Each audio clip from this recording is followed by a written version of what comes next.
হ্যাঁ, আমাদের সমাজে এটা অহরহ হচ্ছে যে অনেক সুন্দরী মেয়ের ফাঁদে অনেক ছেলেরা পড়ে থাকে। আমার কাছে এরকমও ঘটনা এসেছে যে আজকে বিয়ে করেছে, ২০ লক্ষ টাকা কাবিনে, পরের দিন হচ্ছে সেই ছেলেকে প্রেশার দেওয়া হচ্ছে, তুমি আমার কাবিনের টাকা দাও।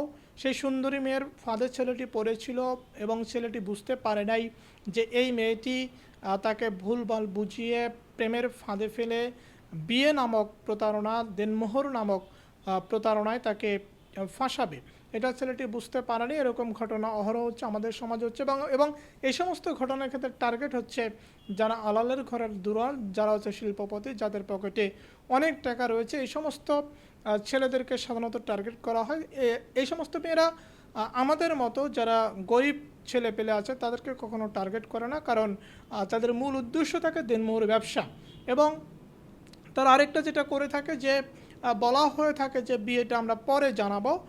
এরপরে যখন বিয়েটা হয়ে যায় তখন ছেলেকে বিভিন্নভাবে শাসানো হয়, বিভিন্ন গোপন ভিডিও, গোপন ছবি, সেগুলো মেয়ে কালেক্ট করে যেভাবেই হোক কৌশলে, এবং এই কৌশলে দেনমোহর বসিয়ে তার কাছ থেকে লক্ষ লক্ষ টাকা আদায় করাই থাকে এই সমস্ত দেনমোহর ব্যবসায়ী বা কাবিন ব্যবসায়ী মেয়েদের ব্যবসা বা পলিসি। আমি এই ক্ষেত্রে ছেলেদেরকে বলবো যে আপনারা সতর্ক থাকবেন। হুটহাট কোনো মেয়ে আপনাকে বিয়ের অফার দিল, হুটহাট আপনাকে লক্ষ লক্ষ কোটি কোটি টাকা দেনমোহর বসিয়ে দেওয়ার গল্প শোনালো, আপনি সেই গল্প বা প্রেমের ফাঁদে না পড়ে আপনি একটু বিচার বিশ্লেষণ করে নেবেন, সমাজ বাস্তবতার সাথে মিলিয়ে নেবেন, তাহলে এই কাবিন ব্যবসায়ী বা দেনমোহর ব্যবসায়ী থেকে আপনি বা আপনারা বা আমরা সবাই রক্ষা পাবো।